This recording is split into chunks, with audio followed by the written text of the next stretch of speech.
Hello everyone. Today I'll be teaching globalization and the cultural marketplace, homogenization or hybridization. Here is the table of content. Throughout the presentation, we will know what are the core differences between homogenization and hybridization. And throughout this, we will also make sure that we will get some views of Homike Bhabha and Stuart Hall. My research question is: does the process of cultural globalization primarily lead to homogenization or westernization, or does it result in a new mixed and multicentric central forms, such a called as hybridization? My hypothesis is globalization's primary culture effect is not homogenization but creation of a new hybrid culture forms through a process of local negotiation, adaptation, and contraflows. Thus, the positioning hybridization as a cultural logic of globalization. So, first of all, introduction. We all know that globalization is generally defined as the process of increased interaction on a global sales, and economics is generally focuses on economic advancement and the worldwide technology. Then our core debate is homogenization and hybridization. So, what is homogenization? When people generally believe that we or the country will be influenced by westernization or Americanization. So our core debate is what is homogenization and what is hybridization. So as we all know that homogenization means to following a particular place or a country where people believe that that is an ideal country and we all must should follow it. While in the hybridization, people uses more than one country, place, or things like we can say that cultural interactions produces new mixed forms. Globalization is a global melange, a blend of cultural expression that coexist, adapt, and evolve through the exchange. Its core homogenization's core concept is cultural standardization and cultural differentialism, while on the other hand, hybridization has its own core concept, which is cultural hybridity and contraflow.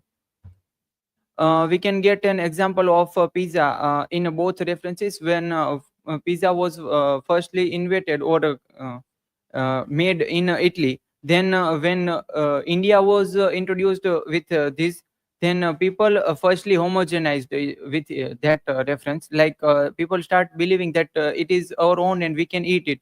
Then some people hybridize it, means some new vegetables are included in it.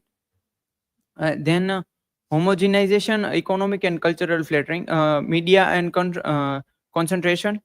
Disney, we can say that how Disney and Time, such a major companies, are creating some movies which are globalized, not a specific message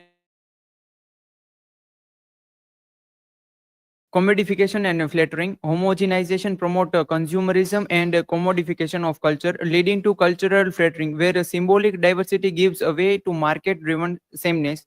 This process links the cultural change to ideological neoliberalism. And cultural differentialism, people believes that of course there will be one country or people who will be influenced by other, so there will a chance of clash of civilization also, like everyone cannot be same. Then hybridization strategies for entering a modernity. Hybridization as a strategy. So Nestor Gracia Klinge defines hybrid culture as a strategies for entering and living modernity. It suggests that hybridization is a deliberate adaptive process, particularly among the marginalized group, allowing them to reshape modernity according to their own context. For example, the fusion of traditional indigenous music with the global pop genres in Latin America demonstrate hybrid creativity and cultural negotiation. Global cities, this type of hybridization we can watch in mega cities, not in a particular village or a rural site. Then disjuncture and flows, adopted Apadurai's scapes. So he just identifies the five landscape for the globalization. First is ethnoscape, where The flow of people reshape communities and cultural imagination. Second is ethnoscape, technoscape. Second is the uneven global spread of technology across the borders.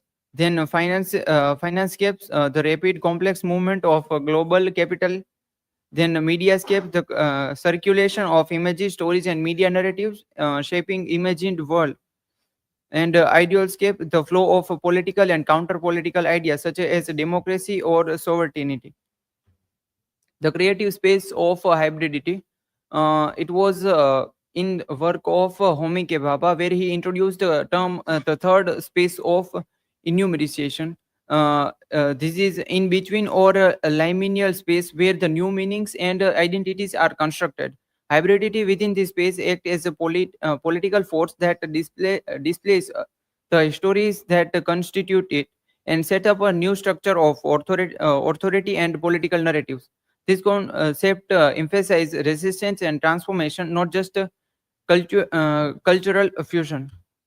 Then evidence of a cultural contraflow, empirical evidence of contraflow, media and cultural products flowing against the Western dominance reinforces the hybridization argument. Multi-centric system. The emergence of contraflows shows that the global communication order is not in indirectional but increasingly multi-centric.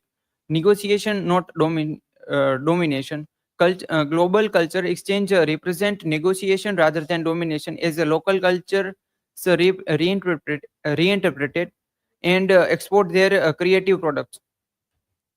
Continue.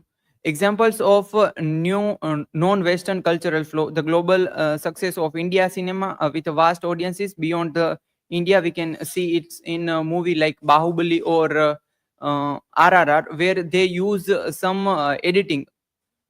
Then here are some examples of it. Next, in the conclusion, the cultural logic of globalization. The global cultural debate moves beyond the binary of homogenization versus hybridization. Hybridization emerges the more accurate framework for understanding the globalization's cultural effects. Hybridization is the cultural logic of globalization. For example, we can take the Swadeshi movement, like in a particular time when the leaders or the peoples are saying that we should have to use our own things, like Swadeshi movement is going on. So we, as a educated person, we just have to taught them that it is not homogenization, but it is hybridization. Means there was in a past time there was a chariot, but with the present with the technology, people also use the cars also. Then in terms of railway also, people like as shown in the Bhag Milkha Bhag movie, like people firstly oppose the idea of railway. એ લોકો એને લૂંટવાનો બી પ્રયત્ન કરતા, but then જે just in present term we are progressive country in railway road. Here are the theses which we just now I wind up things with references. Bhargav, can you give an example of how multinational corporation contribute to the cultural homogeneization? Yes, companies like McDonald's and Pizza Hut keep doing that. Like first of all, they just introduce a new food item and then make people familiarize with it.